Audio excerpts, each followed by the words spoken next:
Credit spreads are one of the cheapest and easiest ways to make consistent profits in the stock market. You can honestly compare this to buying dividend stocks, but you don't even need to own any shares.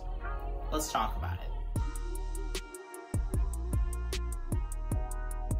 Hi, my name is Greg, and I make videos about the stock market and options trading. If that's the type of thing you're into, make sure you subscribe and hit the bell so you're notified every single time that I make a video.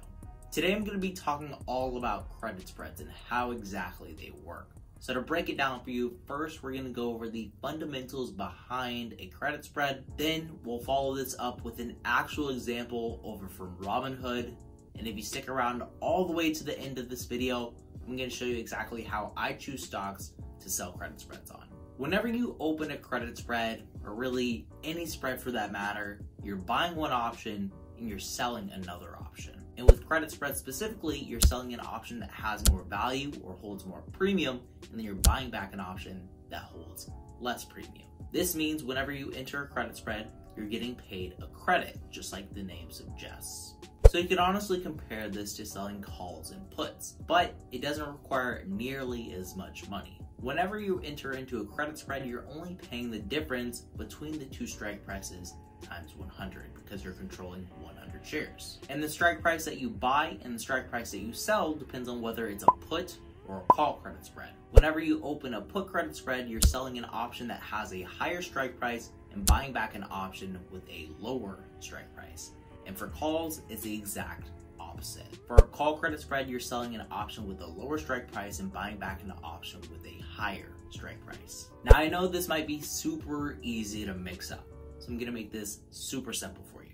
Whenever you're opening a credit spread, you need to make sure that you're being paid a credit and not paying a debit for your options. Another way that you'll know whenever you're entering into a credit spread is that you're gonna have to put down what is called collateral to make the trade. This collateral is just in case the options don't go in your favor. Whenever you're selling just a regular naked put or naked call, you also have to put down collateral, but your risk is undefined. But with credit spreads, your risk is limited by the collateral minus the credit that you received. So your max loss for each credit spread can be calculated by taking the difference between the two strike prices and subtracting the credit that you got paid. Ultimately, this is the amount that you're paying in order to enter these options. So you can't lose more than you pay in.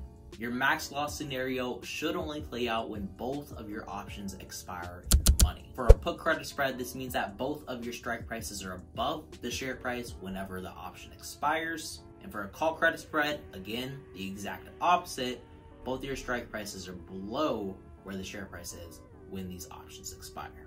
So hopefully from this, you'll be able to understand how to select your strike prices whenever you're entering into a credit spread. But to help you out here, let's do an example.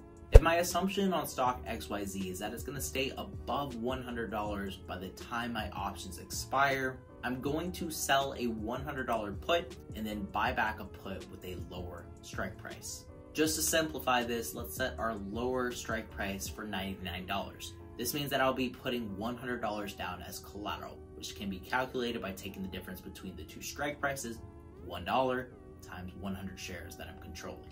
For this trade, let's say hypothetically I get paid $40 of credit. That $40 of credit that I'm receiving is going to be applied to my collateral, which means that I'm technically only paying $60 in order to put on this trade. And that is my max loss. So if this option goes against me, I can only lose $60. If XYZ were to close below $99, my lower strike price, when this option expires, then I'm going to be losing that full $60. And on the other hand, if this trade works for me, if XYZ stays above $100 by my expiration date, then I get to keep my full $40 of credit and my collateral is released back to me. This means that I got paid $40 in credit to lock up just $60 of my own money, which is a 66% return. Really good, but again, this is just hypothetical. In order to give you some real numbers that you should be expecting, let's move over to Robinhood. I'm choosing to sell a call option on AMD. I'll tell you exactly why I chose AMD later on in this video, but for now, let's just go with it. I'm going to set my expiration date for December 24th. This way my options will give me a little more premium since it has more time, and I also have more time for the trade to go in my favor. I'm going to assume that AMD will not be above $83 by December 24th. So I'm going to sell the $83 strike price, then I'm going to buy back the $84 strike price. For this, I'm going to be paid a credit of $38, and I'm locking up $100 of collateral, which is the difference between the two strike prices times the 100 shares I'm controlling. We're only going to enter into one of these contracts just to make this simple. I'm putting $100 of collateral down. I'm getting $38 of credit. That credit is being applied to my collateral, which means that I'm only locking up $62 of my own money. If AMD closes above my higher strike price, $84 on December 24th, I'm going to be losing that $62. And if it closes below $83, my lower strike price, then I get to keep that $38 of premium. So that's exactly how a call credit spread works. We did a put credit spread in the hypothetical example. So let me tell you exactly why I chose AMD. The reason for this is because AMD stock climbed a ton today. It's up 4.22%, $3.29, just in one day.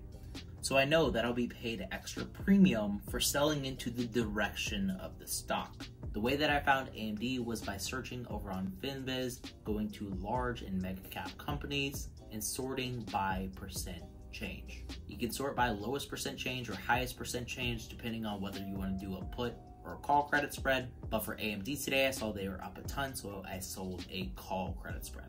Stock prices will typically revert back to their means, which for AMD means that they'll probably pull back to $80 over the next couple of days. And if it ends up going down from where it's at right now, I'll start to realize my max profit of $38.